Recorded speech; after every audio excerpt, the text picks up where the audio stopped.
ایک divine intervene کر کے غزوہ بدر کے اندر ہمیں کامیابی دی تھی. اس میں کوئی صحابہ کرام کی بہادری کا اتنا کردار نہیں تھا جتنا اللہ تعالیٰ نے فرشتوں کے ذریعے مدد فرمائی. انہوں نے تو صرف اپنے رب کے لیے اپنی جان دینے کو ایک ٹاپ پرائرٹی سمجھا, تو اللہ تعالیٰ نے ان کے ہاتھ پکڑ لیا, اور اللہ تعالیٰ کا وعدہ تھا کہ میں نے اپنے نبی کے دین کو غالب کرنا ہے. هو الذی ارسل رسولہ بالہدی ودین الحق لیظہرہ علی الدین کلہ.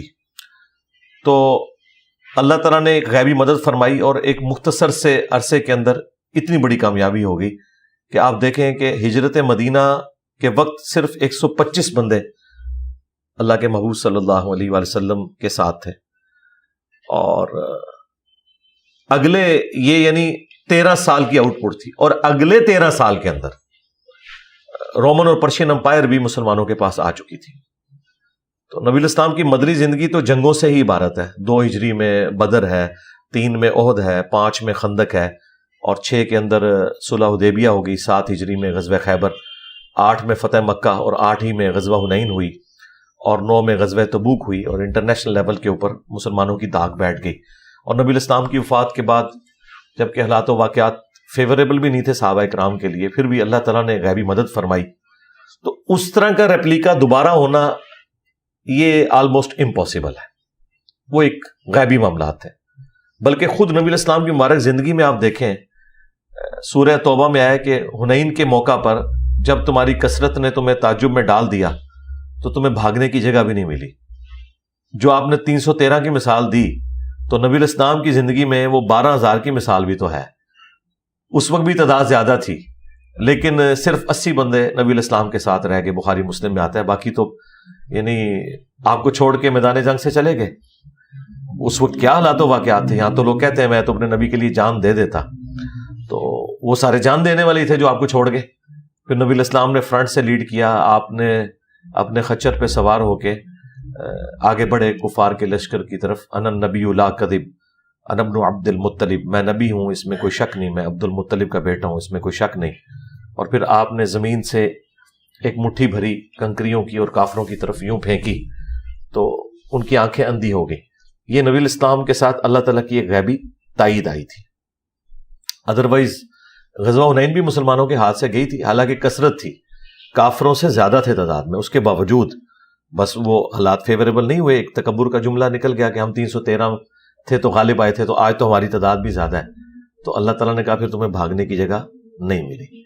تو جہاں تک آج کا تعلق ہے, آج کے جو حالات و واقعات ہیں ان میں وہ 313 کی مثال دینا اس لیے بھی غلط ہے کہ اس طرح کے 313 بھی آج نکالنا مشکل ہے. دوسری بات کہ ہمیں کبھی نبی الاسلام نے یہ تعلیم نہیں دیا کہ آپ نے صرف اسباب کے اوپر تکیہ کرنا ہے اور مسبب الاسباب کو چھوڑ دینا ہے, یا صرف مسبب الاسباب کے اوپر تکیہ کرنا ہے اور اسباب کو چھوڑ دینا ہے. دونوں طریقے پیرلل میں دونوں چیزیں لے کے چلے ہیں نبی الاسلام. سورۃ الانفال میں آیا کہ اپنے تیاری رکھو کافروں کے خلاف پلے ہوئے گھوڑوں کے ذریعے, اور ظاہر ہے کہ اس زمانے میں یہی کچھ ہوتا تھا نا, اور آلات جنگ کے ذریعے. پھر بخاری مسلم میں حدیث ہے کہ طاقت پھینکے ہوئے ہتھیاروں میں ہے, آگاہ ہو جاؤ طاقت پھینکے ہوئے ہتھیاروں میں ہے. اس زمانے میں بھی پھینکے ہوئے ہتھیار یعنی منجنیق اور تیر کے ذریعے, آپ کتنا بھی کوئی اچھا تلوار چلانے والا ہے, اگر آپ تیروں کی اس کے اوپر بارش کر دیں تو وہ آپ کے قریب بھی نہیں آ سکے گا. اور آج بھی آپ دیکھ لیں, اگر آپ کے پاس پھینکے ہوئے ہتھیار ہیں یعنی میزائل ٹیکنالوجی ہے یا ایئر ڈیفنس سسٹم ہے, وہ بھی پھینکے ہوئے ہتھیار ہی ہیں, تو آپ دیکھ لیں طالبان 20 سال تو اس طرح خاری نہ کاٹتے. یہ تو 20 ہفتوں کی جنگ تھی, لیکن امریکہ ڈومیننٹ رہا اپنی اس ایئر سٹرائکس کی وجہ سے. ابھی بھی وہ خود ہی چھوڑ کے گئے ہیں, ادروائز ابھی بھی وہ اس کو کنٹینیو کرتے تو کر سکتے تھے, اور وہ تو ان کی اکنامک پوزیشن ایسی ہوگی کہ وہ اسے کنٹینیو نہیں کر سکے. تو فلسطین میں بھی اب صورتحال تو یہی ہے کہ اسرائیل کے پیچھے یورپ اور امریکہ کھڑا ہوا ہے, اور لوگ کہتے تو ہیں کہ جی ہمارے پاس 74 لاکھ کی فوج ہے سارے اسلامی ملکوں کی ملا کے. تو صرف فوج ہونے سے تو مسئلہ حل نہیں ہوگا جب تک ان کے اندر جذبہ اور جدید ہتھیار نہیں ہوں گے. پھر بھی جتنا پریشر بلڈ کرنا چاہیے تھا معذرت کے ساتھ وہ ہمارے مسلمان حکمرانوں نے کیا نہیں ہے, یعنی بالکل ہی بیک فٹ کے اوپر چلے گئے ہیں. سوائے ایک ایران نے جرت دکھائی ہے، یا اس کے بعد ان کو دیکھ کے طیب اردگان نے تھوڑی سی ہمت دکھائی ہے، محمد بن سلیمان نے بھی تھوڑی بہت ہمت دکھائی ہے، لیکن ابھی بھی بہت ہمت کی ضرورت ہے. تو اس کے لیے مسلمانوں کو تعلیم میں آگے بڑھنا ہوگا جی. آپ جن کو 2 کروڑ کہہ رہے ہیں، آپ ذرا نوبیل پرائز کی لسٹ نکالیں تو 4تھا حصہ وہ لوگ ہیں. ہاں بالکل ٹھیک ہے. کسی بھی فیلڈ میں، آپ فزکس کی فیلڈ میں دیکھیں، کیمسٹری کی فیلڈ میں دیکھیں، آپ اسٹرانومی کی فیلڈ میں دیکھیں، سوشل سائنسز میں آپ آ جائیں، آپ کو ہر جگہ وہ یہودی نظر آئیں گے ٹاپ کے اوپر. تو یہ انہوں نے مقام ارن کیا ہے، یہ ان کو یعنی جھولی میں ڈال کے کسی نے نہیں دیا. ہم بھی ارن کریں گے تو ٹھیک ہے، ان کے لیول کے اوپر آ جائیں گے. ہم معذرت کے ساتھ نہ تو اپنے دین کے ساتھ مخلص ہیں اور نہ اپنی دنیا کے ساتھ مخلص ہیں. کسی بھی معاملے میں ہم مخلص نہیں ہیں. تو یہ ذلت اور خواری خواہ ہمیں کرکٹ کے میدان میں کاٹنی پڑے یا ہاکی کے میدان میں، تو یہ ہمارا مقدر ہے. جب کوئی قوم گرتی ہے تو گراوٹ ہر جگہ نظر آتی ہے پھر، اور وہ ہمیں نظر آ رہی ہے. سر کس نے کہا تھا کہ پرندوں میں یہ فرقہ پرستی نہیں دیکھی، کبھی مندر پہ جا بیٹھے کبھی مسجد پہ جا بیٹھے. سر حیوان کے اندر یہ کانسیپٹ ہے، مطلب اس نے اس تفریق کو نہیں سامنے رکھا.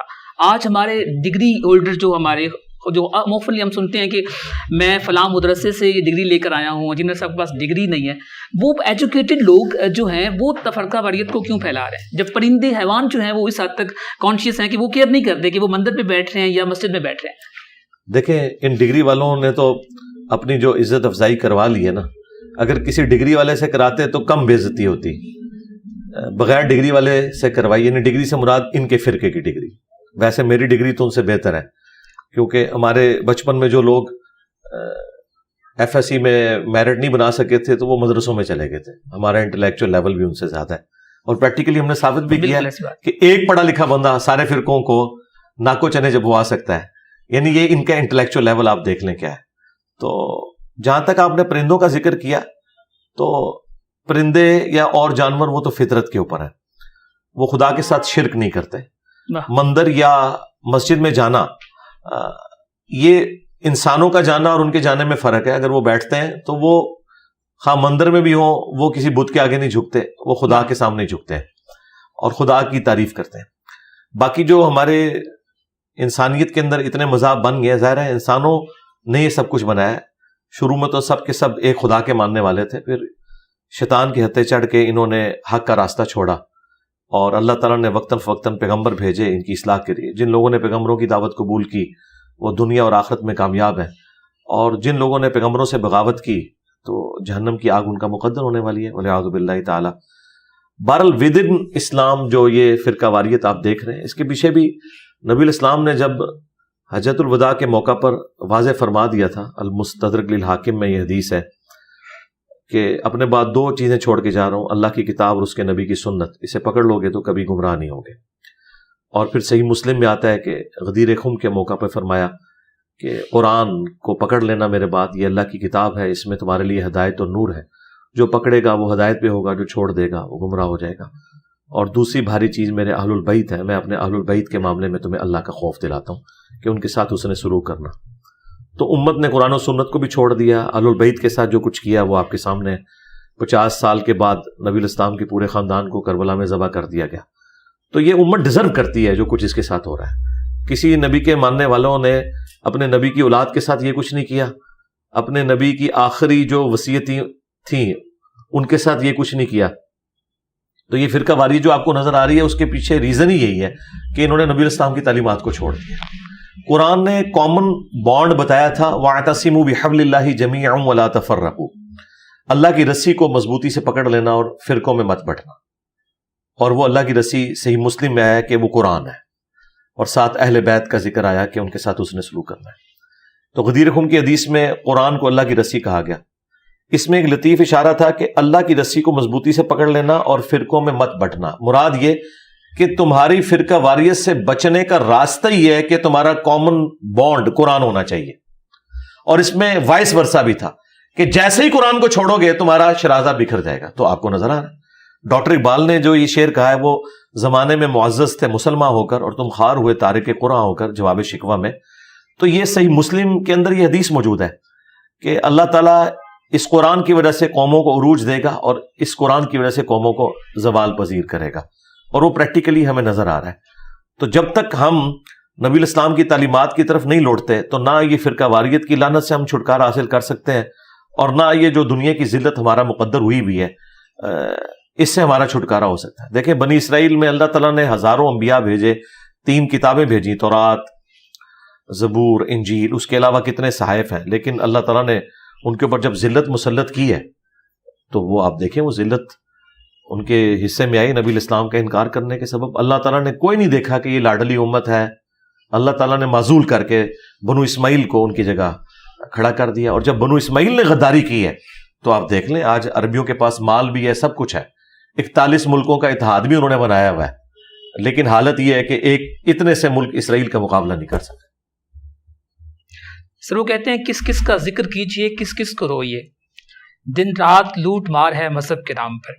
سر یہ سوال میں اس لیے کر رہا ہوں کیونکہ میں نے اپنی آنکھوں سے یہ منظر دیکھا ہے کہ میں آئی واز ان ولیج، تو وہاں پہ ایک شخص ہے، اس کا یہ ہاتھ کٹا ہوا تھا اور اس کے ہاتھ میں 1000 روپیہ تھا، اس کا ہاتھ کب کپا رہا تھا، اور وہ شخص لائن میں کھڑا تھا کہ میں پیر صاحب کو اپروچ کروں اور ان کو میں وہ پیسے دوں.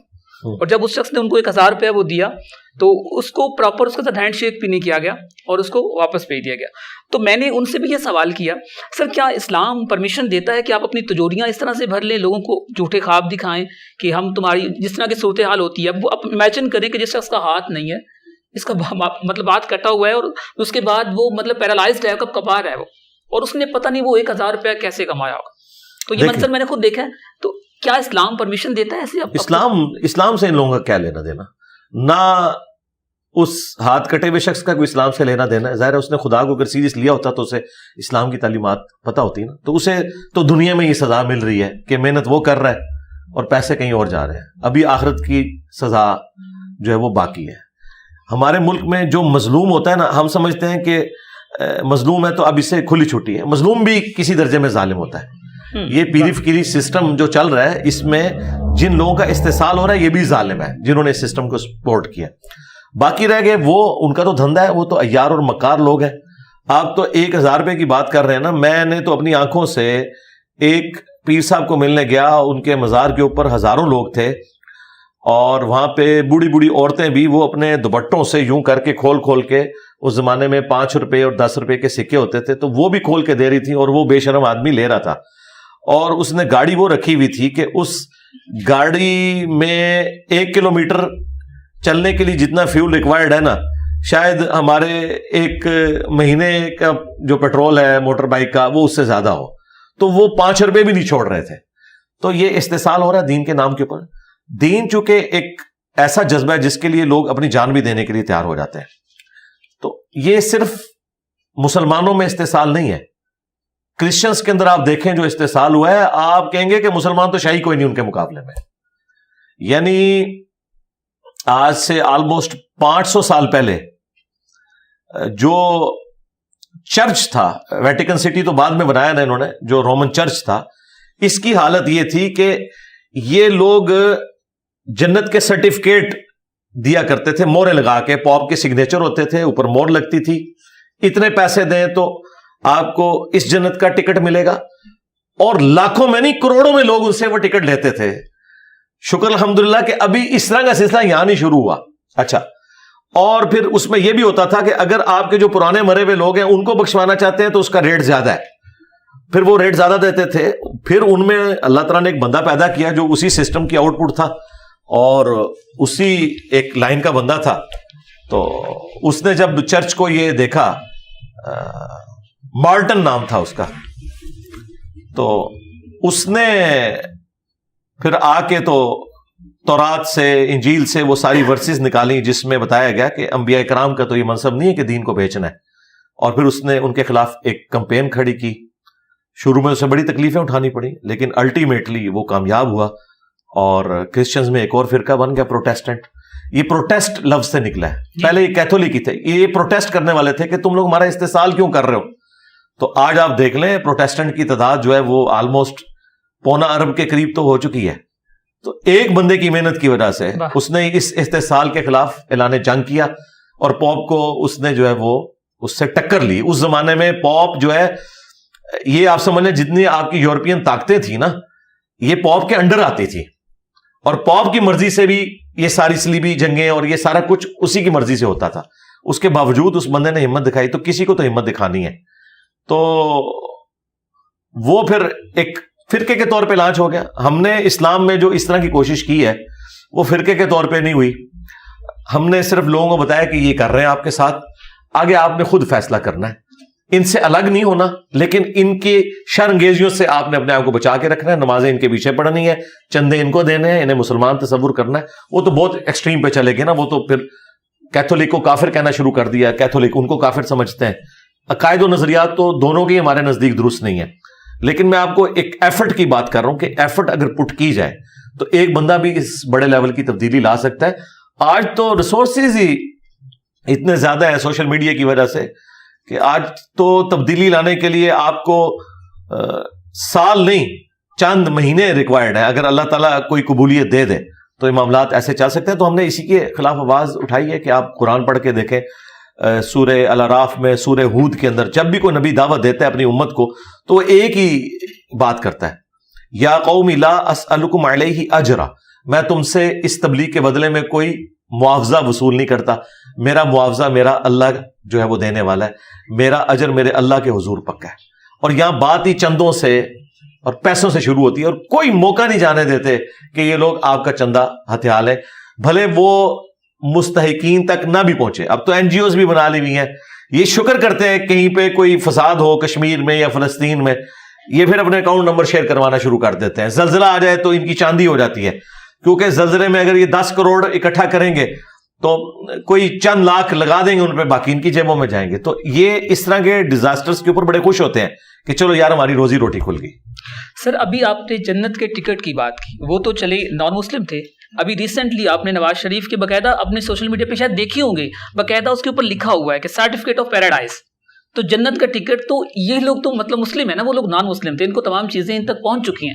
میرے خیال میں جتنا آپ نے کام کیا ہے, شاید کوئی شخص, کوئی بچہ پاکستان میں ایسا ہوگا جس کو اگر آپ کہیں کہ محمد علی مرزا, اچھا وہ انجینئر محمد علی مرزا, یعنی اس لیول پہ تو کیا ان لوگوں تک یہ بات نہیں پہنچی, اور یہ صرف اور صرف اپنے سیاسی مفادات کے لیے انہوں نے باقاعدہ طور پہ سوشل میڈیا پہ وہ ابیزاں کی ہیں وہ سرٹیفکیٹ آف پیراڈائز, اور وہ بڑے فخر کے ساتھ ان کو وہ دے رہے ہیں.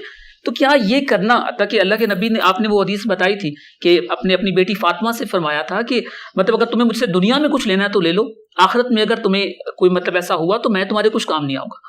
تو یہ لوگ کیسے یہ کر سکتے ہیں, اس کے پیچھے پہلی بات تو یہ کہ میں نے وہ تقریر تو سنی ہے جس میں انہوں نے کہا کہ جو نواز شریف صاحب کا استقبال کرے گا وہ جنتی ہو جائے گا, اسی کی طرف آپ اشارہ کر رہے ہیں. بالکل, اس میں باقاعدہ طور پہ سوشل میڈیا پہ وہ سرٹیفکیٹ دے رہے ہیں. وہ سرٹیفکیٹ جو ہے نا وہ تو سوشل میڈیا پہ انہوں نے پھیلائے ہوں گے جو سوشل میڈیا کے ماسٹر ہیں.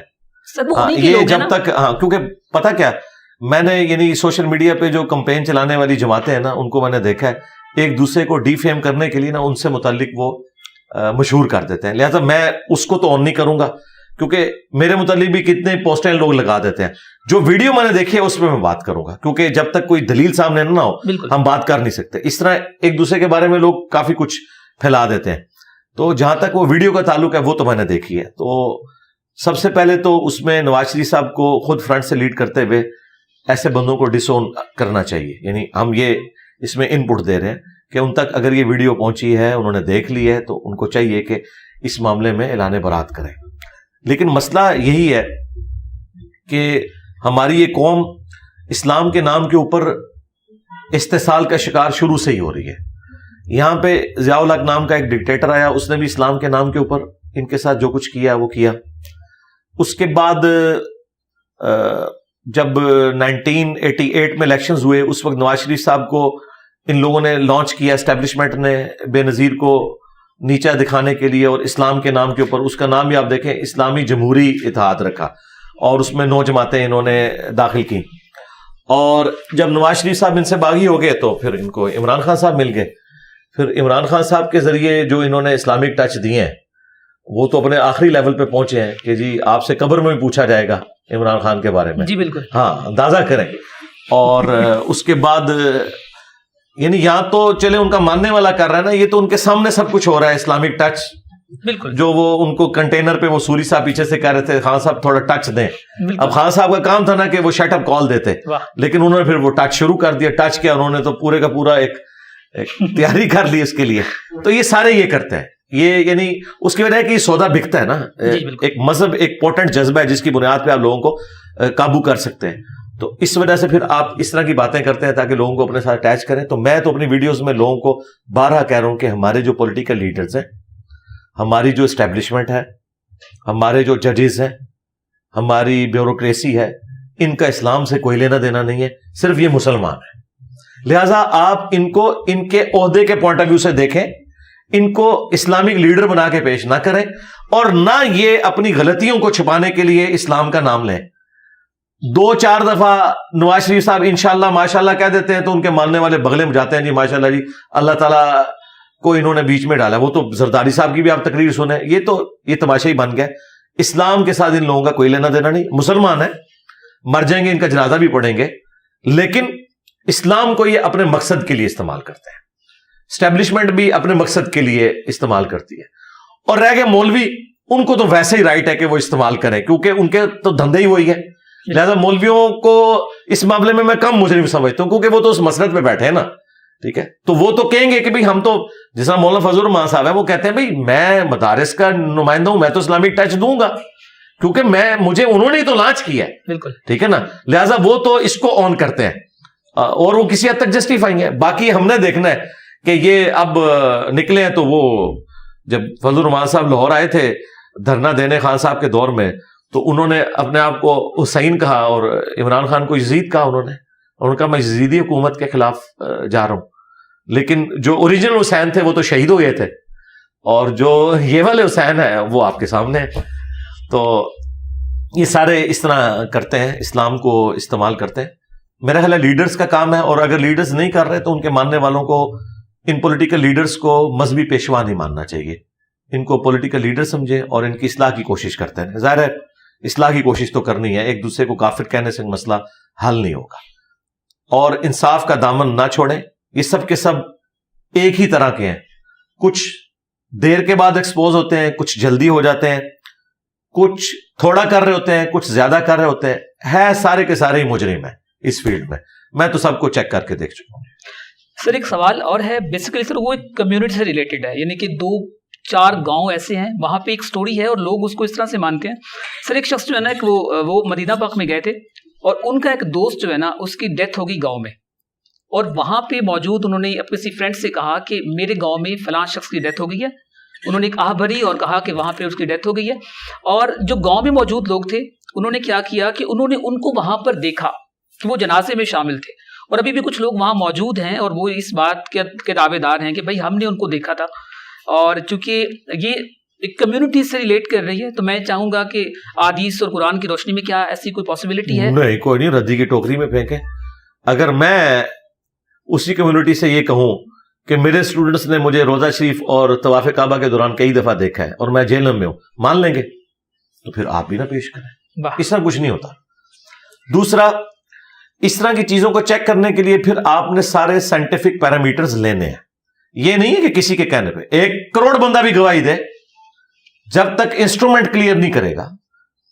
آپ دیکھیں ملتی جلتی شکلوں والے لوگ بھی ہوتے ہیں, بعض اوقات کو انسیڈنٹ بھی ایسے ہو جاتے ہیں آپ کو اندازہ نہیں ہوتا, وہ کچھ عرصے بعد اس طریقے سے ہو بھی جاتا ہے. اس طرح آپ انالیسس کسی چیز کا نہیں کرتے. یہ انالیسس اسی طریقے سے ہے کہ میں آپ کو سگریٹ کے نقصان بتا رہا ہوں اور آپ تھوڑی دیر بعد پوری تقریر سن کے یہ کہیں کہ ہمارے محلے میں ایک 90 سال کا بابا ہے, وہ تو ینگ ایج سے سگریٹ پی رہا ہے, اس کو تو کچھ نہیں ہوا. تو میں آپ کو کہوں گا میرے بھائی, آپ نے ایک بندے کو دیکھ کے فیصلہ نہیں کرنا, آپ نے 1000 بندے کنسیڈر کرنے ہیں جو سگریٹ پینے والے ہیں. تو آپ کو پتا چلے گا شاید وہ ایک ہی بابا بچا ہے, باقی سب 50 سے پہلے ایکسپائر ہو چکے تھے. بالکل اس طرح اسٹیٹسٹیکل انالیسس کیا جاتا ہے. یہ جو اس طرح کے دعوے کرتے ہیں نا, تو ٹھیک ہے پھر ہم چیک کریں گے نا, چیک کرنے کے لیے کاؤنٹر ویریفیکیشن ہوگی.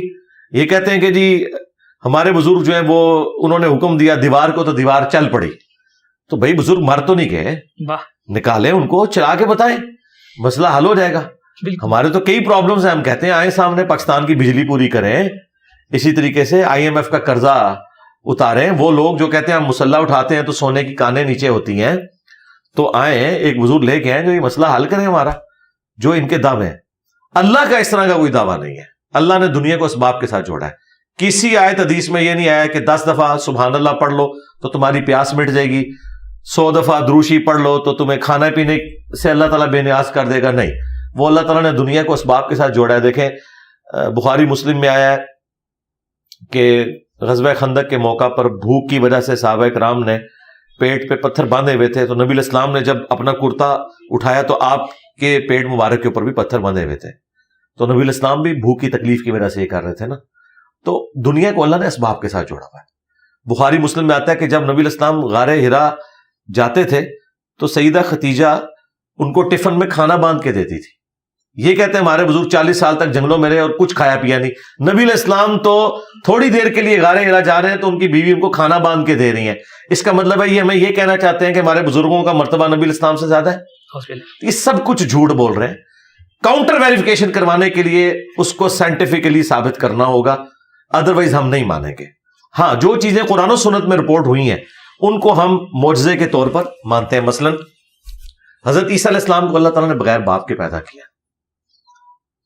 اب کوئی کہ قرآن میں چونکہ یہ لکھا ہوا ہے اور آپ کے کسی دوست کا تعارف کروایا جائے کہ یہ ہیں جو بغیر باپ کے پیدا ہوئے ہیں, تو اس دور میں اس کو گالی سمجھا جائے گا یا فضیلت؟ بالکل. بس اسی طریقے سے جب یہ اپنے بابوں کی کرامتیں ہمیں بتاتے ہیں نا تو ہمیں اتنی ہنسی آتی ہے کہ جیسا کہ جب کسی کا تعارف کروایا جائے کہ اس کا باپ کوئی نہیں ہے. اور مثال حضرت عیسیٰ کی دی جائے, مثال تخت بلقیس کی دے رہے ہیں جو قرآن میں رپورٹ ہوا ہے, اور باتیں اپنے بزرگوں کی بتا رہے ہیں. تو ہم نے ان کو کہا تھا آپ اسٹیچو آف لبرٹی غائب کریں امریکہ سے اور لا کے مارگلا ہلز کے اوپر رکھیں, وائٹ ہاؤس کو امریکہ سے غائب کریں, لائیں مارگلا ہل پہ رکھیں, ہم مان لیں گے کہ آپ یہ کر سکتے ہیں. لیکن پرانی باتیں ان کو, اپنے بزرگوں کی سٹوریاں آپ پاکستان میں دیکھیں 1965 میں پنجاب میں درجنوں بابوں کے بارے میں مشہور ہے کہ انہوں نے اپنے اپنے پل بچائے. یہ ہمارے جیلم کا پل ہے, ادھر بھی ایک سٹوری مشہور ہے. سیم سٹوری آپ کو سیالکوٹ کے پل کے بارے میں ملے گی, اسی سے ملتی جلتی سٹوری آپ کو اٹک کے پل کے بارے میں ملے گی, اور داتا دربار کے بارے میں لاہور کے پل کی ملے گی. اچھا, اب دیکھ لیں, اللہ تعالیٰ نے ان لوگوں کو ایکسپوز کرنا تھا. چند سال پہلے داتا دربار پہ آ کے ایک بندہ بم پھاڑ کے چلا گیا, 55 لوگ شہید ہو گئے. تو وہ بزرگ جو ڈائی مار کے پل سے جا کے کیچ پکڑتے تھے, ان کو ہاتھ میں یوں کیچ پکڑایا گیا, پکڑا نہیں گیا, بلکہ الٹا سارے بندے وہاں پہ شہید ہو گئے. تو اس کا مطلب ہے یا تو بزرگ ریٹائر ہو گئے ہیں, یا بزرگوں نے اپنی ڈیوٹی کرنی چھوڑ دی ہے, یا بوڑھے ہو گئے ہیں, یا ان کی صلاحیت چھین گئی ہے, یا پھر انجینئر صاحب کی بدوا لگ گئی ہے ان کو, اور یا پھر یہ کہ سب کچھ جھوٹ تھا. ایسا نہیں ہوتا, ایسا تو نہیں ہوتا. سر, انٹی تقلید جو لفظ ہے اس کا مفہوم کیا ہے بیسیکلی, اور لوگ کس طرح یہ قوموں کی عروج و زوال میں اس کا سبب بنتی ہے؟ تقلید کا مطلب یہ بغیر دلیل کے کسی کی بات کو ماننا. تو اسلام میں تو اندھی تقلید ہے ہی نہیں ہے. نبی علیہ السلام کی اندھی تقلید نہیں ہے, باقی تو چھوڑ دیں. واہ.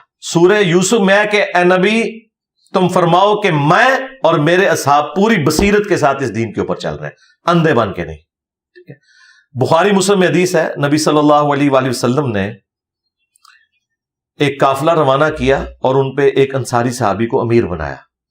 راستے میں اسے غصہ آیا اپنے سب آرڈینیٹس کے اوپر, تو اس نے حکم دیا کہ آگ کا ایک الاؤ جلاؤ بہت بڑا. جب وہ جل گیا تو اس نے کہا کہ دیکھو میں تمہارا امیر ہوں, اور نبی علیہ السلام نے فرمایا تھا میرے مقرر کردہ امیر کی اطاعت میری اطاعت ہے, اور میری اطاعت اللہ کی اطاعت ہے, اور میرے مقرر کردہ امیر کی نافرمانی رسول اللہ کی نافرمانی, اور وہ اللہ کی نافرمانی ہے. میں تمہیں حکم دیتا ہوں کہ آگ میں چھلانگ مارو. انہوں نے کہا کہ آپ ہمارے امیر ضرور ہیں لیکن آپ کی یہ بات نہیں مانے. یعنی اندھی تقلید نہیں, اندھی تقلید کسی صحابی کی بھی نہیں ہو سکتی, اس صحابی کی جس کو رسول اللہ نے مقرر کیا ہو. اچھا, اب وہ صحابہ نے کہا کہ ہم آگ سے بچنے کے لیے ہی تو رسول اللہ صلی اللہ علیہ وآلہ وسلم پر ایمان لائے تھے, اور تو ہمیں دوبارہ اسی آگ میں پھینک رہا ہے, یہ تیرا حکم ہم نہیں مانیں گے. واپسی پہ نبی علیہ السلام کو انہوں نے شکایت لگائی. اللہ کے محبوب علیہ السلام نے فرمایا کہ اگر تم اپنے امیر کی وہ بات مان لیتے نا تو سیدھے جہنم کی آگ میں جا کے نکلتے. مخلوق کی اطاعت معروف میں ہے, منکر میں نہیں ہے. اللہ کی معصیت میں مخلوق کی اطاعت نہیں ہے. یہ اس موقع پہ نبی علیہ السلام نے اینڈ پہ فرمایا کہ صرف اچھے کاموں میں آپ اطاعت کرو گے, برائی میں مخلوق کی اطاعت نہیں کرنی. مجھے بتائیں اگر صحابہ کرام بھی کوئی غلط حکم دیں قرآن و سنت کے خلاف, اور عام صحابی نہیں جس کو نبی علیہ السلام نے امیر مقرر کیا ہو, تو اس کی بات بھی آپ نے قرآن و سنت کے خلاف نہیں ماننی, تو امام, بزرگ, بابے تشائی کوئی نہیں. یہی تو ہم کہہ رہے ہیں, نبی کے جیسا ہے ہی کوئی نہیں, بابے تشائی کوئی نہیں. یہ کمپیرزن کی بات ہو رہی ہے. تو اندھی تقلید نے تو بیڑا غرق کیا ہے. حجت اللہ البالغہ شاہ ولی اللہ دہلوی نے کتاب لکھی ہے, اور یہ اتنی بڑی پرسنالٹی ہیں کہ انہیں بریلوی, دیوبندی, اہل حدیث تینوں مجدد مانتے ہیں. 12ویں صدی کا 1176 ہجری میں یہ فوت ہوئے ہیں, آج 1445 چل رہا ہے. تو انہوں نے حجت اللہ البالغہ میں جو امت کی گمراہی کے اسباب لکھے ہیں نا, ان میں ٹاپ آف لسٹ لکھا ہے کہ اماموں کی, بزرگوں کی اندھی تقلید نے امت کو یہاں تک پہنچایا ہے.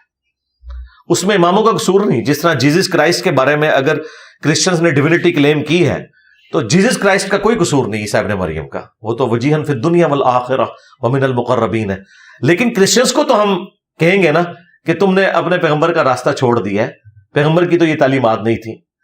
تو وہ بھلے اسے پیغمبر کی گستاخی سمجھیں, لیکن ہم ان کو بتائیں گے اس طریقے سے, یہ بھلے سے اماموں کی گستاخی سمجھیں, لیکن ہم انہیں بتائیں گے کہ بھائی اماموں کی یہ تعلیمات نہیں تھی کہ آپ نے قرآن و سنت کے مقابلے پہ ان کی طرف کو منسوب فتویٰ مان لینا ہے, یا ان کے لمیٹڈ ریسورسز کی وجہ سے جو انہیں بات سمجھ آئی اور انہیں ساتھ یہ فرما دیا کہ یہ ہمارا فتویٰ ہے, اگر قرآن و سنت کے خلاف یہ ہوا, مستقبل میں کوئی ایسی حدیث تم تک پہنچی, اس زمانے میں ریسورسز تو نہیں تھے, تو ہمارا فتویٰ چھوڑ دینا. اور پریکٹیکلی اس وقت بھی فقہ حنفی میں آلموسٹ 60% مسائل وہ ہیں جو امام حنیفہ کے شاگردوں نے مرتب کیے ہیں, جس میں انہوں نے اپنے استاد سے اختلاف کیا کیونکہ ان تک احادیث نہیں پہنچی ہوئی تھی. امام حنیفہ رحمۃ اللہ علیہ ان چیزوں کو کسی اور نظر سے دیکھتے تھے. ان کے شاگردوں کو جب بعد میں پتا چلا, مثلا شوال کے 6 روزے امام حنیفہ اسے بدعت سمجھتے تھے, امام مالک بھی. آج ہمارے پاس بخاری کو چھوڑ کے باقی 5 کی 5 کتابیں مسلم, ترمذی, ابو داؤد میں موجود ہے کہ جو شوال کے 6 روزے رکھے اسے پورے سال کے روزوں کا ثواب ملے گا رمضان کے بعد. تو آج پریکٹیکلی سب نے مان لیا کہ امام حنیفہ کو غلطی لگ گئی تھی. اسی طریقے سے امام حنیفہ رحمۃ اللہ علیہ مدینے کو حرم نہیں مانتے تھے. آج میرے سامنے بخاری مسلم میں ہی صرف 50 سے زیادہ حدیثیں ہیں کہ مدینہ حرم ہے, بلکہ نبی علیہ السلام نے تو مدینے کا مرتبہ مکے سے بھی زیادہ بتایا ہے, اس کے لیے دعائیں بھی زیادہ کی ہیں. آج پوری امت مانتی ہے کہ مدینہ حرم ہے. ایون جو لوگ امام حنیفہ کے اندھے فالوور تھے, انہوں نے بھی امام حنیفہ سے بغاوت کر دی ہے. خود احمد بریلوی صاحب نے باقاعدہ نعت لکھی ہے, حاجیوں آؤ شہنشاہ کا روزہ دیکھو, کعبہ تو دیکھ چکے, کعبے کا کعبہ دیکھو. انہوں نے تو کعبے سے بڑا حرم ڈکلیئر کیا ہے نبی علیہ السلام کے مدینہ شریف کو. تو لیکن پرانے بزرگ جو ہیں وہ غلطی کھا گئے, ہو گیا. عقیقے کو امام حنیفہ رحمۃ اللہ علیہ زمانے جاہلیت کی رسم سمجھتے تھے. آج بخاری میں حدیث موجود ہے, آج حنفی سب سے زیادہ عقیقہ کرتے ہیں. تو غلطی اگر لگ سکتی ہے بڑے سے بڑے بندوں کو, ان کو تو چھوڑ دے. حضرت عمر فاروق کو غلطی لگی. بخاری مسلم میں حدیث ہے کہ مسجد نبوی میں حضرت حسان ابن ثابت نعت پڑھ رہے تھے, حضرت ابو ہریرہ سن رہے تھے, حضرت عمر گزرے, بس صرف انہوں نے یوں کر کے دیکھا, ناراضگی کا اظہار کیا, بولے کچھ نہیں. تو حسان ابن ثابت نے کہا اس طرح نہ مجھے دیکھ, تجھ سے بہتر شخصیت مسجد میں ہوتی تھی, میں انہیں بھی نعتیہ اشعار سناتا تھا. تو انہوں نے کہا گواہ, انہوں نے کہا یہ ابو ہریرہ سے پوچھیں. ابو ہریرہ نے کہا کہ جی امیر المومنین, نبی علیہ السلام نے نہ صرف نعت سنی بلکہ آپ نے ان کے لیے دعا کی کہ اللہ روح قدس کے ذریعے حسان کی مدد فرما, جس طرح تو نے عیسیٰ ابن مریم کی مدد کی تھی. وَأَيَّدْنَاهُ بِرُوحِ الْقُدُسِ. تو حضرت عمر جو ہیں وہ وہاں سے چلے گئے. یعنی اس واقعے سے آپ کو یہ پتا چلا کہ حضرت عمر کی بھی اندھی تقلید نہیں ہو سکتی. نمبر 2, حضرت عمر جیسے بندے سے بھی اتنی بڑی حدیث چھپی رہ گئی, جو یہ کہتے ہیں ہمارے بزرگوں کو نہیں پتا, جو انجینئر بتاتا ہے. بھائی اگر حضرت عمر سے چیز چھپی رہ سکتی ہے تو تمہارے امام بزرگ تو شاہی کوئی نہیں. نمبر 3, حضرت عمر نے کوئی اکڑ نہیں دکھائی. جب انہیں حدیث پہنچی تو انہوں نے یہ بھی نہیں کہا کہ میں خلیفہ راشد ہوں, علیکم بسنتی و سنت الخلفاء راشدین المہدیین. ان کو پتا تھا کہ یہ انہی معاملات میں جہاں میں قرآن و سنت کے مطابق چلوں گا, جہاں میں اس سے ہٹوں گا تو پھر میرا کوئی روب نہیں, میری عزت ہی اس کی وجہ سے. یہی ہم نے ان کو کہا ہے کہ یار دیکھو تمہارے بابوں نے عزت اویل کی تھی اللہ اور اس کے رسول کے نام کے اوپر, اگر وہ اللہ رسول کے ساتھ غداری کرتے تو ان کی عزت کیا, ان کا تو ایمان بھی مشکوک ہو جائے گا. اور یہ وہ لوگ ہیں جنہوں نے اللہ رسول کے ساتھ وفاداری کی. ہم نے ان کی کتابیں بھی ان کی وفات کے 1200 سال بعد اپنے ٹیبل پہ رکھی ہے. اگر وہ خود آ جائے امام بخاری امام مسلم تو ہم انہیں اپنی آنکھوں پہ بٹھائیں گے, کیونکہ یہ وفادار لوگ ہیں. ان کی لیگیسی, ان کی اولاد آگے نہیں لے کے چلی. ان کی کوئی آپ سمجھ لیں آؤٹ لیٹ نہیں تھی جو چلی ہے. میرے ساتھ تو ان کا رشتہ بھی کوئی نہیں ہے, لیکن آج دنیا میں کروڑوں انسان انہیں کتنی محبت سے دیکھتے ہیں. اللہ نے ان کا نام روشن کر دیا. جو بخاری میں حدیث ہے کہ جب اللہ تعالیٰ کسی بندے سے محبت کرتا ہے تو جبرائیل کو کہتا ہے اناؤنسمنٹ کرتے ہیں, پھر دنیا ان سے محبت کرنا شروع کر دیتی ہے. اس کا یہ مطلب نہیں کہ جس کے ساتھ بھی دنیا اٹیچ ہو جائے تو ولی اللہ ہے, ورنہ تو غلام احمد قادیانی دجال کے ساتھ بھی ملینز آف پیپل جو ہے وہ عقیدت رکھتے ہیں. نہیں, وہ جینون بھی ہو, یہ بات ضروری ہے. ورنہ ہر کوئی کہتا ہے جی وہ جناب فلانے دربار کے اوپر اتنی دنیا اکٹھی ہوتی ہے. بھائی گرو نانک کے مزار کے اوپر بھی اتنی دنیا جمع ہوتی ہے, تو جاؤ پھر سکھ ہو جاؤ. اس طرح تو نہیں ہوگا. سر یہ آج کل کے جو بھی مدارس ہے ان کی تباہ صورتحال آپ کے سامنے ہے. اگر آپ اپنے بچے کو عالم دین بنانا چاہیں, یا کوئی شخص بھی یہ خواہش کرے, لوگوں کی خواہش ہوتی ہے میرا بیٹا جو ہے وہ عالم دین ہو, تو کیسے وہ عالم دین بن سکتا ہے؟ اللہ کا شکر ہے بہت کم لوگ ہیں جن کی اس طرح کی خواہش رہ گئی ہے کہ وہ اس طرح کے علماء دین کو سمجھتے ہیں کہ ہم بنائیں. وہ چاہتے ہیں پڑھا لکھا ہونا چاہیے, پڑھا لکھا عالم دین ہو جو لوگوں کو دین سکھائے, فرقہ واریت نہ سکھائے. رہ کے مدارس تو میری نظر میں تو کوئی ایسا مدرسہ نہیں ہے جو عالم دین بنا کے نکالے. ہاں, بریلوی عالم دین, دیوبندی عالم دین, پھر عالم دین نہیں کہنا چاہیے اسے, عالم بریلویہ یعنی بریلویت کا عالم, عالم دیوبندیہ, عالم وہابیہ, عالم شیعہ, یہ تو ہے عالم دین. بھائی یہ بہت مشکل بات ہے. اس کے لیے سب سے پہلے تو یہ ہے کہ آپ اپنا انٹلیکچوئل لیول رائز کریں, تعلیم حاصل کریں, اس کے بعد کتابوں کے ساتھ اپنے آپ کو جوڑیں, اور پھر جب آپ کتابوں کے ساتھ جوڑیں ایک دفعہ خود سٹڈی کریں تو ایمانداری کے ساتھ آپ کسی مدرسے میں بھی چلے جائیں. اول تو آپ کو داخلہ ہی نہیں کسی نے پھر دینا, ان کو پتا چل جائے گا یہ ہم سے اوپر ہو گیا. اور یہ ہمارے اسٹوڈنٹس کے ساتھ ہوا ہے. وہ جب انٹرویو لیتے ہیں تو وہ جب وہ اتنی بات کرتے ہیں نا جی ہم قرآن و سنت کی بات مانو, کہتے ہیں لا جو ہے باقی منڈا بھی خراب کرے گا جی. ٹھیک ہے, وہ گالی سمجھتے ہیں اسے. تو بہرحال یہ کہ کسی مدرسے کے پاس بھی جائیں آپ کو ڈگری ضرور مل جائے گی, لیکن علم وہ آپ نے خود ہی حاصل کرنا ہے. کتنے علماء ہمارے اسٹوڈنٹس ہیں مدینہ یونیورسٹی میں, وہاں سے پڑھ کے فارغ ہوئے ہیں, یہاں کے انہیں پتا چلا ہے کہ غدیر خون کی حدیث بھی کوئی ہوتی ہے. یہ مسائل کیا تھے, اختلافی موضوعات کے بارے میں انہیں پتا نہیں ہوتا. تو بہتر یہ کہ آپ لوگوں کو بتائیں کہ آپ اپنی جو دنیاوی تعلیم جسے آپ کہتے ہیں, ہمارے نزدیک تو سائنس کی تعلیم بھی دینی تعلیم ہے, وہ حاصل کریں. پیرلل میں جن لوگوں نے ویلیو ایڈیشن کر کے بڑے بڑے علماء نے دین کو ٹرانسلیٹ کر دیا ہماری نیٹو لینگویج کے اندر, اس سے آپ استفادہ کریں. احمد بریلوی صاحب, اشرف تھانوی صاحب نے ترجمے قرآن کے اس لیے نہیں کیے کہ انہوں نے اس سے پیسے کمانے تھے, انہوں نے اس لیے کیے کہ تاکہ ہم پبلک تک ان کی نیٹو لینگویج میں قرآن پہنچا دیں. تو جس طرح صحابہ کرام ان پڑھ تھے لیکن ان کی زبان میں تھا قرآن, انہیں سمجھ آ گیا. آج قرآن و سنت آج کے مسلمان کو بھی سمجھ آ جائے گا. ہاں جہاں کوئی دقیق مسائل ہوں آپ علماء کی طرف رجوع کریں, لیکن ایک فرقے کے عالم کی طرف نہیں. سب کی بات سنیں, پھر اپنے دماغ کو یوز کریں, آپ کو خود ہی پتہ چل جائے گا کون صحیح بات کر رہا ہے کون غلط. تو اگر آپ نے ڈگری لینی ہے پھر ایک مدرسے کی نہ لیں, سارے مدارس کی ڈگریاں لیں. ادروائز آپ قرآن و سنت کو سٹڈی کریں, جہاں آپ کی ہرڈل آئے آپ جا کے علماء سے پوچھیں. آپ اگر عربی بھی سیکھ لیں, سب کچھ کر لیں, الٹیمیٹلی مجھے بتائیں ایک بندہ کہ میں عربی میں پی ایچ ڈی کر رہا ہوں اور وہ یہ کہ میں احمد بریلوی سے بہتر قرآن کا ترجمہ کر سکتا ہوں, تو کیا کروڑوں بریلویوں میں سے کوئی ایک بھی ماننے کے لیے تیار ہوگا؟ تو پھر ڈگری کا اینڈ رزلٹ تو یہ نکلا کہ وہ کہتے ہیں نہیں احمد بریلوی قرآن صحیح سمجھتے ہیں. تو ٹھیک ہے, پھر ڈگری کے چکر بڑے ہوئے ڈائریکٹ کنزور ایمان ترجمہ ان کا پڑھ لیتے ہیں, اور اس میں بھی لکھا ہے ایاک نعبد و ایاک نستعین. اب اگر کوئی بریلوی کسی بابے کو پکار رہا ہے اور قرآن میں ترجمہ اعلیٰ حضرت نے کیا ہے اللہ ہم تیری ہی عبادت کریں تجھی سے مدد چاہیں, تو وہ تو غداری کر رہا ہے نا خود. احمد بریلوی صاحب نے تو قرآن کا ترجمہ کر کے ان کو بتا دیا تھا. سر اگلا سوال یہ ہے کہ سر ہمارے ہاں پاکستان میں تقریباً 80% جو بچے ہیں نا, یعنی اتنے مسالک بن چکے ہیں کہ وہ ڈیسائیڈ ہی نہیں کر پاتے کہ رائٹ وے کون سا ہے, کیونکہ کچھ اس کے پیرنٹس کا جو بلیف ہے وہ اسے اس پہ فورس کریں گے. فار ایگزامپل اگر آپ کو دیکھ کے کسی نے رفع یدین کرنا شروع کیا تو اس کے پیرنٹس اگر وہ نہیں ہیں تو وہ اسے فورس کریں گے, بلکہ اس کو باقاعدہ طور پہ غصے سے منع کریں گے. تو سر یہ جو اتنا اس کا کیا سولوشن ہو سکتا ہے؟ سولوشن ہے وہی جو کر رہے ہیں, سلو اینڈ اسٹڈی یہ چینج آئے گی, اور وہ آ رہی ہے. اب میرے بھائی جو آج کی ینگ جنریشن ہے آپ اس کے ساتھ آرگومنٹ کے بغیر بات ہی نہیں کر سکتے. کب تک بدماشی کریں گے؟ میٹرک لیول تک زیادہ سے زیادہ. کالج یونیورسٹی کے اسٹوڈنٹس ماں باپ کی کوئی بات سننے کے لیے تیار ہے؟ تو ماں باپ نے اگر اپنی عزت بچانی ہے نا تو یا تو خود قرآن و سنت کا علم حاصل کریں اور کاؤنٹر ویریفائی کر کے ان کے ساتھ آرگومنٹ کریں.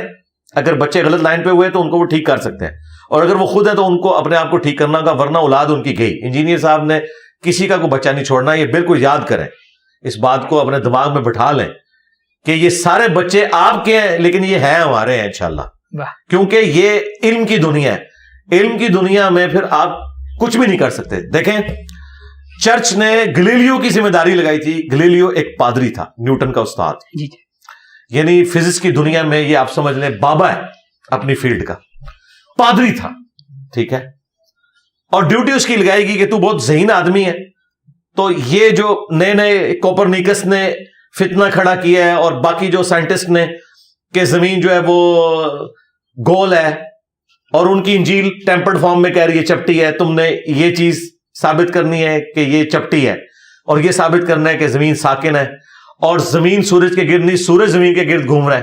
اس کی ڈیوٹی انہوں نے لگائی. وہ چرچ میں انٹر ہوا تو اس نے نا, وہ چرچ میں نا ان دنوں بڑی بڑی لالٹینیں جو فانوس آویزاں ہوتے تھے اور اس کے آگے انہوں نے شیشے لگائے ہوتے تھے. اس نے وہ شیشے سے دیکھا تو اسے وہ جو پیچھے شعلہ تھا نا وہ بڑے سائز کا نظر آیا. اس سے اس کا آئیڈیا کلک ہوا کہ دوربین بنائی جا سکتی ہے چیزوں کو دور سے دیکھنے کے لیے, اور اس طریقے سے اس نے پھر دوربین بنائی. دوربین جب اس نے بنائی اور اس نے اجرام فلکی کو اپنی آنکھوں سے دیکھ لیا اور سارے سٹارز اور سیارے یہ سارے جب دیکھنے شروع کیے, ان کی موومنٹ کا اس نے مشاہدہ کیا, تو اس نے بغاوت کر دی. اس نے کہا بھائی میں نے دیکھ لیا, میں کیسے مان لوں کہ یہ ہے اس طرح. اس کے پھر قتل کے فتوے جاری ہوئے. وہ تو خیر آہستہ آہستہ کر کے کسی طریقے سے اس کی بچت ہوئی, لیکن وہ پھر اس طرح سلسلہ چلا. تو کعبے کو مل گئے پاسباں صنم خانے سے. کرسچینٹی کے بھی فرسودہ نظریات کے اگینسٹ جو لوگ کھڑے ہوئے وہ انہی کے چرچ سے لوگ کھڑے ہوئے تھے, خواہ پروٹیسٹنٹ کھڑے ہوئے یا سائنس کی فیلڈ میں یہ لوگ کھڑے ہوئے. اور آج دیکھ لیں ان کا حال کیا ہے. اتنے سے ایک ملک کے اندر ہے جو ہمارے جیلم شہر سے بھی چھوٹا ہے, ویٹیکن سٹی, یہ ان کی ٹوٹل اوقات ہے. کدھر پوری دنیا میں صلیبی جنگیں پوپ کے آرڈر سے نکلتی تھی, اور کہاں آج یہ حالت ہے کہ اس کی بات بھی سننے کے لیے کوئی روادار نہیں ہے. یہ ان کے ساتھ ہو جانا ہے, مولویوں کے ساتھ اور ان کے اندھے فالوورز کے ساتھ. ہم اللہ کا شکر ہے اپنی کوشش کر رہے ہیں. ہم اپنے اسٹوڈنٹس کو کہیں گے آپ پیسیو ریزسٹنس جاری رکھیں, بس صرف کالج کا انتظار کریں. کالج میں تو نہ ایک چرسی پوڈری بچہ قابو آتا ہے اپنے ماں باپ کے, تو آپ تو پہلے ہی دین کے اوپر ہیں. ہاں, تو ماں باپ آپ سے زبردستی کچھ نہیں کروا سکتے. ہاں لیکن یہ یاد رکھیں جو ہیومن ڈگنیٹی ہے وہ وائلیٹ نہیں ہوگی. وہ تو قرآن میں ہے کہ اگر ماں باپ مشرک بھی ہے نا, دنیا میں معروف طریقے سے ان کے ساتھ چلنا ہے, لیکن ان کا کہنا نہیں ماننا اس معاملے میں, باقی دنیاوی معاملات میں ماننا ہے. ہمارے اسٹوڈنٹس لائف سٹوریز میں آ کے بتا رہے ہیں, وہ کہتے ہیں کہ جی انجینئر صاحب سے پہلے تو ہم ماں باپ کی عزت نہیں کرتے تھے, اچھا انجینئر صاحب سے پہلے ہم نماز نہیں پڑھتے تھے, اب تو ہم زیادہ پریکٹسنگ مسلمان ہیں, زیادہ ہم اچھے طریقے سے اپنے ماں باپ کے ساتھ بہیو کرتے ہیں. تو اللہ کا شکر ہے ہم بدتمیز نہیں بنا رہے, ہم نبی الاسلام کے ساتھ ان کو جوڑ رہے ہیں. ٹھیک ہو گیا سر. کسی بات کو صحیح ماننے کے لیے صحیح سند کا ہونا کتنا ضروری ہے؟ ضروری ہے جی, قرآن و سنت سے تو اس کی دلیل ہونی چاہیے, ریلیجن کے پوائنٹ آف ویو سے. باقی جو دنیاوی معاملات ہیں اس میں بھی ظاہر ہے جب تک کوئی چیز ثابت نہیں ہوگی تو آپ کوئی نظریہ اڈاپٹ نہیں کر سکتے. آپ نے مجھ سے ایک پولیٹیکل لیڈر کے بارے میں سوال کیا کہ انہوں نے جنت کا سرٹیفکیٹ بانٹ دیا, تو میں نے دیکھا نہیں مانا. میں نے کہا کہ یہ آج کل اڈوب فوٹوشاپ میں کچھ بھی ہو سکتا ہے. ہاں کوئی ویڈیو سامنے آ جاتی ہے اور اگر کوئی ذہین بندہ ہے جسے یہ پتا ہے کہ یہ آرٹیفیشیل انٹیلیجنس کے ذریعے چیز نہیں بنائے گی بلکہ اوریجنل ویڈیو ہے, تو وہ تو فیصلہ کر سکتا ہے. تو اس کے لیے یہ چیز ضروری ہے. اور قرآن میں اللہ تعالیٰ نے حکم فرمایا وَلَا تَقْفُ مَا لَيْسَ لَكَ بِهِ عِلْمٌ إِنَّ السَّمْعَ وَالْبَصَرَ وَالْفُؤَادَ كُلُّ أُولَٰئِكَ كَانَ عَنْهُ مَسْئُولًا. انسان کسی چیز کی پیروی اس وقت تک مت کر جب تک کہ اس کے بارے میں ڈیفینیٹ علم نہ حاصل کر لے. بے شک کان, آنکھ اور عقل, دل ہو یا دماغ, اس کے بارے میں تم سے پوچھا جائے گا یہ انسٹرومنٹ یوز کیوں نہیں کیے. اسلام توہمات میں بالکل بلیو نہیں کرتا. دلیل کی بنیاد کے اوپر آپ نے چلنا ہے. اگر دلیل ہوگی تو پھر آپ نے ایکسپٹ کرنا ہے, ادروائز اس چیز کو ریجیکٹ کریں گے آپ. سر جو اسلامی فرقے اس وقت بنے ہوئے ہیں اوور آل, اگر ان میں سے اگر کمپیریزن کیا جائے تو کون سا فرقہ بہتر لگتا ہے آپ کو؟ دیکھیں فرقہ اس طرح خرابیوں کی اگر آپ انٹینسٹی کو دیکھیں, ہر بندے کی سینسٹیوٹی کا لیول ڈفرنٹ ہے. کسی کے لیے عقیدہ توحید سینسٹیوٹی ہے, کسی کے لیے ختم نبوت کا عقیدہ زیادہ سینسٹیو ہے, کسی کے لیے صحابہ کرام کا معاملہ, کسی کے لیے اہل البیت کا معاملہ. اس اعتبار سے کل حزب بما لدیہم فرحون, ہر فرقہ اس کے اوپر خوش ہے جو اس کے پاس ہے. تو یہ ڈیپینڈ کرتا ہے کہ کس شخص کی سینسٹیوٹی کا لیول کیا ہے. ہاں قرآن و سنت کی روشنی میں اگر آپ اس وقت جتنے اسٹیبلش فرقے ہیں نا, میری نظر میں اہل حدیث کا جو ایک منہج ہے وہ قرآن و سنت کے سب سے زیادہ قریب ہے. بشرطے کہ وہ خود بھی اس کے اوپر عمل کریں. بعض جگہ انہوں نے خود بغاوت کی ہوئی ہے. اہل حدیث فرقے کی بات نہیں کر رہا, اس میں تو بہت خرابیاں ہیں. جو ان کا اسکول آف تھاٹ ہے کہ قرآن و سنت کو فائنل اتھارٹی ماننا ہے, اس کے بعد اجماع امت اور اینڈ پہ اجتہاد آئے گا. اور بڑے سے بڑے انسان کا فتویٰ بھی ردی کی ٹوکری میں ہے اگر وہ قرآن و سنت کے خلاف ہے. یہ ان کی ایک ڈاکٹرن ہے. پریکٹیکلی وہ عمل کر رہے ہیں, یہ الگ بات ہے. جس طرح اگر آپ مجھے کہیں کہ دنیا میں سب سے بیسٹ ریلیجن کون سا ہے, تو میں کہوں گا اسلام.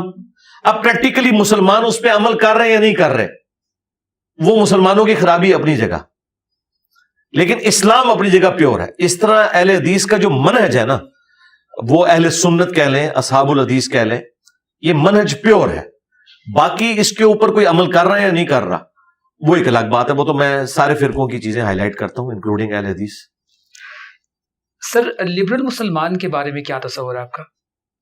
لبرل مسلمان سے مراد اگر کوئی یہ لے رہا ہے نا کہ تمام مکاتب فکر کو آپ سپیس دیں, ایون دوسرے مذہب کے لوگوں کا بھی حق ہے کہ وہ دنیا میں زندہ رہیں, اور پاکستان کے آئین میں یہ چیز ہے کہ غیر مسلموں کو بھی بنیادی حقوق ملیں گے.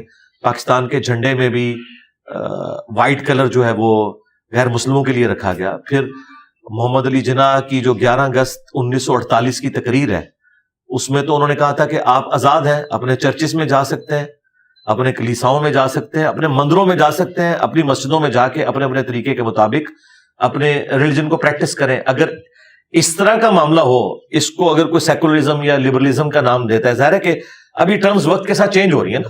اب بینکنگ تو خود ہم اس کے خلاف ہیں, لیکن آج اسلامک بینکنگ ہے, ٹرم تو ہم نے وہیں سے ڈیوائز کرنی ہے نا. ہماری اس وقت جتنی ماڈرن ٹرمنالوجیز ہیں, اسلامک ڈیموکریسی لی تو ہم نے گوروں سے ہوئی ہے نا, تو اس کو ہم نے اسلامک کہہ کے, جس طرح اسلامک بینکنگ ہے, اسلامک ڈیموکریسی ہے, اسلامک لبرلزم بھی ہو سکتا ہے, اسلامک سیکولرزم بھی ہو سکتا ہے. لیکن اگر آپ بائی ڈیفینیشن دیکھیں تو ڈیموکریسی تو کفر ہے, لیکن اسلامک ڈیموکریسی کیا ہے کہ قرآن و سنت کے دائرے میں حلال کے اوپر آپ ووٹنگ کروا سکتے ہیں, حرام کے معاملے میں نہیں کروا سکتے. تو کہتے ہیں ہاں اسلامک ڈیموکریسی ہے. تو ٹرم ڈیوائز کی جا سکتی ہے. ٹرم تو ہمارے بزرگوں نے پتہ نہیں کیا کیا ڈیوائز کی ہیں, اور وہ آج تک اس طریقے سے چل رہی ہیں. ٹرم ڈیوائز کی جا سکتی ہے. تو اس اعتبار سے دیکھیں تو لبرل مسلمان سے مراد اگر کوئی شخص یہ لے رہا ہے کہ وہ تمام فرقوں کو سپیس دیتا ہے, پھر تو ٹھیک ہے. اور اگر لبرل مسلمان سے مراد وہ یہ لے رہا ہے کہ میں نے اپنی مرضی کی زندگی گزارنی ہے, صرف میں نے کلمہ پڑھ کے پاکستان کے شناختی کارڈ میں مسلمان ہونا ہے, تو صرف پاکستان کے شناختی کارڈ میں وہ مسلمان ہے, اللہ کے حضور وہ کافر ہے جب تک وہ اسلام کو پریکٹس نہیں کرتا.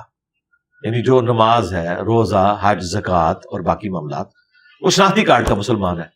تو اس قسم کے لبرل مسلمان تو مسلمان ہی نہیں ہے.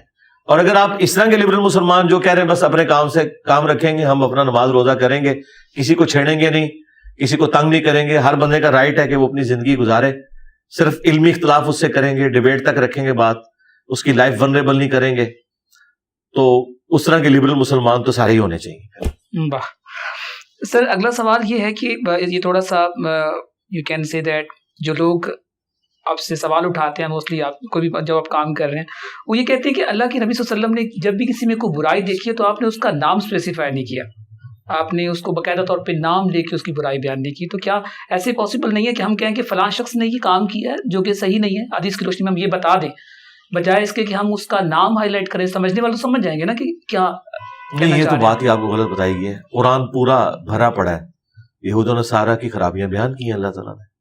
یعنی کہ نام ہم جی نام مینشن کیا ہے اللہ تعالیٰ نے. یہود و نصارہ کی جب برائیوں کا ذکر کیا ہے تو جیوز اور کرسچنس کا نام لے کر اللہ تعالیٰ نے مینشن کیا ہے. اللہ تعالیٰ نے کہا کہ کرسچنس کہتے ہیں کہ عیسیٰ اللہ کے بیٹے ہیں, جیوز کہتے ہیں کہ عزیر اللہ کے بیٹے ہیں. یہ ان کے منہ کی باتیں ہیں.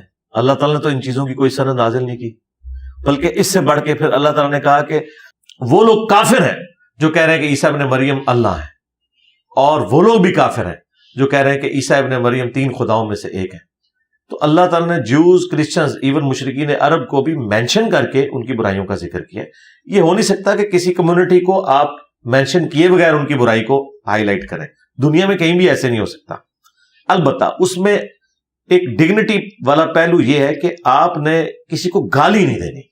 قرآن میں آیا کہ آپ نے کسی کے جھوٹے خدا کو گالی نہیں دینی, ورنہ وہ آپ کے سچے خدا کو گالی دے گا بغیر علم کے. لیکن رہا علمی ڈیبیٹ, تو نبی الاسلام نے جیوز اور کرسچنز کی غلطیوں کو بائی نیم مینشن کیا ہے. بخاری مسلم میں درجنوں حدیث ہیں, اس سے بڑھ کر قرآن میں ہے. تو یہ تو اسی طریقے سے ہوگا. دوسری بات, جو لوگ ہم پہ یہ اعتراض کر رہے ہیں ان سے ہم یہ پوچھتے ہیں کہ وہ خود کیا کر رہے ہیں. خود تو ان کے بزرگوں نے بائی نیم ایک دوسرے کے فرقوں کو کافر قرار دیا ہوا ہے. تو آپ کسی مورل گراؤنڈ پہ کھڑے ہی نہیں ہیں ہمیں یہ بات کہنے کے لیے. ٹھیک ہے, یا تو آپ کہیں کہ آپ کے بزرگ کافر تھے, گمراہ تھے, جنہوں نے یہ طریقہ اڈاپٹ کیا جو انجینئر اڈاپٹ کر رہا ہے. لیکن انجینئر صاحب کہاں سے اپنا یوٹیوب چینل سے تمام ویڈیوز ڈیلیٹ کر دیں گے. اتنا حوصلہ تو پیدا کرو. لیکن ان کو بھی پتا ہے کہ اسی طرح ہوگا. احمد صاحب بریلوی صاحب نے بائی نیم دیوبند, اہل حدیث, شیعہ اور قادیانی کافروں کو بھی ساتھ شامل کر کے کہا کہ یہ سب کے سب مرتد واجب القتل ہے, ان کا ذبیحہ بھی حرام ہے, خواہ 1,00,000 دفعہ بھی اللہ کا نام لیں. اور یہ احکام شریعت میں فتویٰ لکھا انہوں نے. تو کیا ان کو نہیں پتا تھا؟ اس کے مقابلے پہ جب دیوبند نے المحند علی المفند لکھی ہے تو انہوں نے کہا کہ احمد صاحب بریلوی اور ان کی پوری جماعت ایک شیطانی لشکر ہے جو ہم پہ حملہ آور ہوا ہے, جس طرح انبیاء کے اوپر شیاطین حملہ آور ہوتے تھے. تو یہ ایک دوسرے کا نام لے کے یہ سب کچھ بتاتے ہیں. آپ ان سے پوچھیں آپ کیوں کر رہے ہیں, وہ کہیں گے بھائی جب تک بتائیں گے نہیں تو کیسے پتا چلے گا.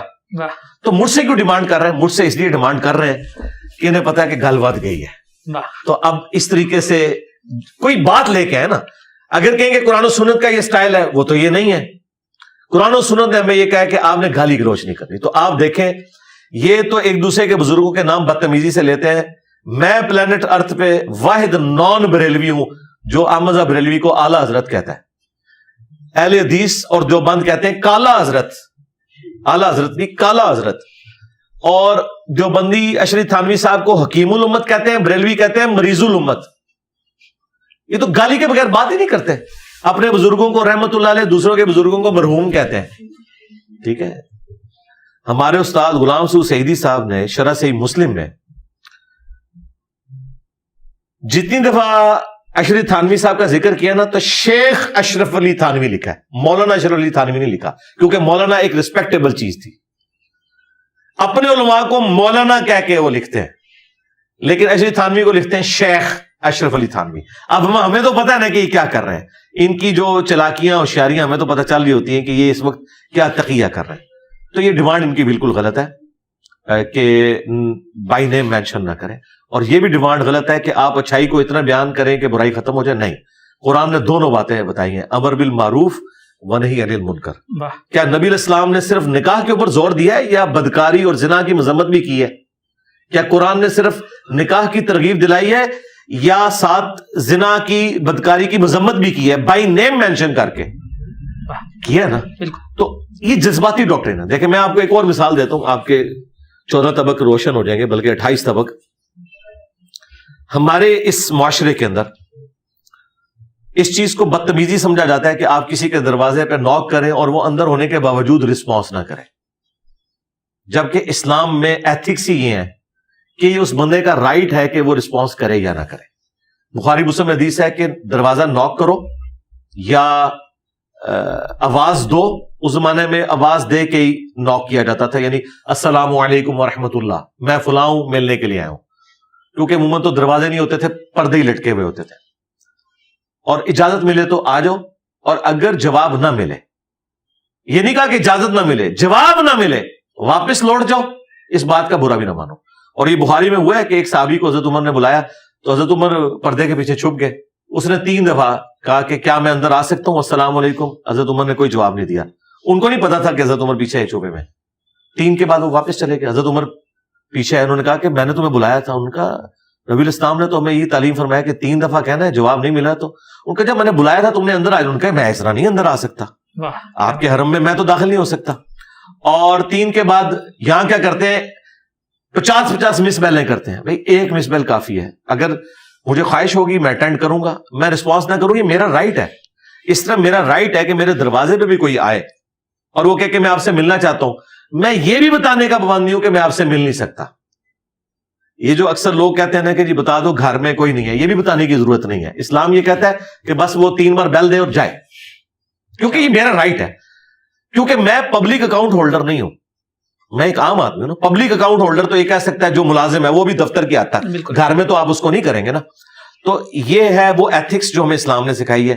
لیکن ہم ایتھکس یہ سمجھتے ہیں کہ اس طریقے سے ہو کہ جب بھئی آپ کا ذمہ داری ہے کسی کو بھیج دو یا کم از کم اندر سے کہو کہ میں مل نہیں سکتا یا بچہ بھیجو. اسلام کہتا ہے اس کی کوئی ضرورت نہیں ہے.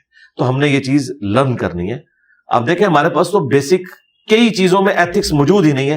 ہم سے زیادہ گوروں میں ایتھکس ہے. میں نے خود یعنی گوروں کو چائنیز کو دیکھا ہے, بڑے سے بڑا بھی آفیسر ہے, وہ اپنے لیے یہ آنر فیل کرتے ہیں کہ اگر آپ دو جا رہے ہیں نا اکٹھے اور آگے کوئی دروازہ آ گیا تو وہ ایک سٹیپ آگے کر کے دروازہ کھولے گا. ٹھیک ہے, وہ یہ نہیں دیکھے گا کہ اسٹاف کا بندہ ہے, یہ آفیسر ہے, میں سینئر ہوں, نہیں, وہ آنر فیل کرتے ہیں اس کے اندر. اور یہاں پہ تو پیر جو ہیں وہ گاڑی سے نیچے نہیں اترتے. پولیٹیکل لیڈرز کو آپ دیکھیں, ان کا شب شبا کتنا ہوتا ہے, ان کے لیے کس طرح قالین بچھائے جاتے ہیں. یہ اپنے لیے کتنی یعنی انہوں نے خود ساختہ قسم کی معاملات کیے ہوئے ہیں. سر اگلا سوال یہ ہے کہ مسئلہ فلسطین کا حل ممکن ہے, اور کیا افواج جو ہیں مسلم افواج ہیں وہ اس میں کیا کردار ادا کر سکتے ہیں؟ افواج نہیں, سب سے پہلے تو مسلمانوں کے حکمران جو جن کی بات بھی ہوگی دنیا میں, افواج کو تو دنیا نہیں مانے گی نا. دنیا یہاں پہ موسٹلی یہ ہوتا ہے نا اتھارٹیز ان کی وجہ سے بے شک اتھارٹی ہونا, یہ یہاں جتنی مرضی اتھارٹی اپنی دکھاتے رہے, دنیا نہیں ان کی بات سنتی. دنیا ان ملکوں کی بات نہیں سنتی جہاں پہ وہاں کا آرمی چیف یا کوئی ڈکٹیٹر ان سے بات کرے. وہ کہتے ہیں جاؤ بندہ لے کے آؤ یارا. ٹھیک ہے, یہ ہمارے ملک میں ہے کہ ڈیفنس منسٹر کی کوئی اوقات نہیں ہے. امریکہ کے ڈیفنس منسٹر جو ہے وہ ایک چٹکی میں آرمی چیف نیول چیف کو فارغ کر سکتا ہے. ٹھیک ہے نا, وہاں تو بھائی ڈیموکریٹک ویلیوز ہیں, وہ ان لوگوں کے ساتھ بات نہیں کرتے. وہ کہتے ہیں لاؤ اپنا بڑا لے کے آؤ, جس بڑے کو عوام نے چنا ہو. یہاں کوئی ویسے ہی کوئی بڑا بنتا رہے تو لاتا بات ہے. جس طرح یہاں پہ مولوی اپنے آپ کو بڑا پھوپھا سمجھتے ہیں, لیکن جب گورا اسلام کو اسٹڈی کرتا ہے وہ مودودی صاحب کو پڑھتا ہے. وہ کہتے ہیں ان جہلوں کو پڑھنا ہے جن کو بیسک ٹرمنالوجیز کا نہیں پتا. ہم اس کو پڑھیں گے جسے پتا ہو کارل مارکس کون ہے, جسے لینن کا پتا ہو, جس نے سوشلزم کو کمیونزم کو بھی اسٹڈی کیا ہو. پھر اس سے بات کرتے ہوئے بھی ہم اچھے لگتے ہیں کہ وہ پھر ہمیں جب سمجھائے گا کہ اسلام کیا ہے اور یہ کیا ہے تو ہمیں سمجھ آئے گی. یہ لوگ ویسے کہتے رہے مفتی اعظم پاکستان. ٹھیک ہے, مفتی اعظم پاکستان تو بھائی مودودی صاحب ہیں, مرنے کے بعد بھی اور اپنی زندگی میں بھی. یہ جتنا مرضی اپنے آپ کو بڑا کر لیں, دنیا میں ان کو کوئی عالم ماننے کے لیے تیار نہیں. اس طریقے سے ان کی بھی یہی حالت ہے. یہ آپ چھوڑ دیں, وہ پرائم منسٹر سے بات کرتے ہیں, جو ملک کا کنٹری ہیڈ تو وہ ہے جو عوام کا نمائندہ. تو ان کی ذمہ داری ہے OIC کے پلیٹ فارم کے ذریعے ان معاملات کو آگے لے کے چلیں. اور اس میں نے تو کہا ہے کہ جو 5 اسلامک ملک ہیں, پاکستان, سعودی عرب, ایران اور ترکیے اور ملیشیا, ان کو فرنٹ سے لیڈ کرنا چاہیے. افغانستان کو ظاہر وہ نہیں مانیں گے, ان کو تو ایز اے ملک بھی انہوں نے اس طرح تسلیم نہیں کیا ہوا, تو ان کو تو یہ نہیں مانیں گے. رہ گئے باقی جو ملک ہیں, ان کے بڑوں کی ذمہ داری ہے کہ وہ کریں. اور رہ گئے پرائم منسٹر کا حکم آرمی چیف مانتا ہے نہیں مانتا, لیگلی تو وہ پابند ہے. پرائم منسٹر اپنے اندر جرت پیدا کرے نا, تو آرمی کیوں نہیں مانے گی؟ یہ پرائم منسٹر کا کام ہے, الیکٹڈ پرائم منسٹر کا کام ہے. یہ جرت دکھاتے نہیں ہے تو ٹھیک ہے, پھر پوسٹ چھوڑ دیں. اگر کوئی ایکٹیویٹی اس حوالے سے پرفارم کرنی ہے, میں یہ نہیں کہہ رہا کہ کریں, یہ انہوں نے خود اپنے معاملات کو دیکھنا, یہ ان کی فیلڈ ہے, وہ زیادہ بہتر طریقے سے سمجھیں. دیکھیں سعودی عرب نے اس وقت فوجیں مانگی تھی نا یمن کے معاملے میں, تو ٹھیک ہے, پاکستان کی پارلیمنٹ نے ڈیسائیڈ کیا ہم نے اپنی فوج نہیں بھیجنی. سعودی عرب اس کے بعد ناراض ہو گیا پاکستان سے, لیکن کنسنسس کے ساتھ ڈیسائیڈ ہوا تھا. ٹھیک ہے, اور یہ سیولین قیادت نے ڈیسائیڈ کیا تھا. فوج کبھی بھی پاکستان کی فوج سعودیہ اور امریکہ کے ساتھ نہیں بگاڑتی, کیونکہ ان سے ڈائریکٹ چندہ لیتے ہیں, کھاتے مراد یعنی اس کے اوپر لگاتے ہیں اپنے ادارے کے اوپر, اس لیے یہ ان کے ساتھ نہیں بگاڑتے. تو فوج اس وقت اس حق میں نہیں تھی, لیکن بہرحال سول گورنمنٹ نے ڈیسائیڈ کیا تو سارے ان کے ساتھ کھڑے ہوئے. ٹھیک ہے, ان کا ٹھیک ہے. تو پرائم منسٹرز کا کام ہے کہ وہ ہمت دکھائیں. سر اسرائیلی مصنوعات جو ہیں کہا جاتا ہے کہ ان کا بائیکاٹ کریں, تو اس بائیکاٹ سے اسرائیل کو زیادہ نقصان ہوگا جو مقامی جو لوگ یہاں پہ ہیں جو یہ کام کریں؟ جیسے پیپسی میں ہزاروں لوگ ایسے موجود ہیں جن کا روزگار اس کے ساتھ جڑا ہوا ہے. ایسی بہت سی کمپنیز ہیں پاکستان کے اندر جو یہاں پہ موجودہ بہت سے لوگوں کا روزگار سے جڑا ہوا ہے. تو اس کے بائیکاٹ کرنے سے مقامی لوگوں کو زیادہ نقصان پہنچے گا یا پھر اسرائیل کو زیادہ نقصان پہنچے گا؟ اسرائیل کو تو رتی برابر کو نقصان نہیں پہنچے گا. یہ بے وقوف ہے, ان کو سمجھ ہی نہیں ہے. اور دوسرا یہ جو مولوی آپ کو یہ کہہ رہے ہیں نا, ابتدا ان سے کرتے ہیں. ہم چلاتے ہیں مہم, سارے مولویوں کے اسمارٹ فون لیتے ہیں اور کیمرے میں ویڈیو بنا کے نا ان کے اوپر پتھر مار کے ان کو توڑتے ہیں اور کہتے ہیں یہ دیکھیں مولانا نے سب سے پہلے اپنی قربانی دی ہے. پیپسی تک تو میں نے ان کو پہنچنے نہیں دینا. اس کا یہ مطلب نہیں ہے کہ میں کوئی کولڈ ڈرنکس کے حق میں ہوں. میں تو پیپسی پیتے ہی نہیں ہوں, نہ کوک. میں تو کولڈ ڈرنکس اور بیکری کی چیزیں تو میں استعمال ہی نہیں کرتا, تو مجھے تو کوئی انٹرسٹ نہیں. لیکن میں یہ بتانا چاہ رہا ہوں کہ اگر یہ مخلص ہے نا, تو کتنے علماء ہیں بائیکاٹ کرنے والے, انہوں نے اپنا موبائل توڑا ہے. یہ ساری ٹیکنالوجی ان کی ہے. پھر اس سے بڑھ کر اسرائیل کا سب سے بڑا سپورٹر تو امریکہ ہے اس وقت.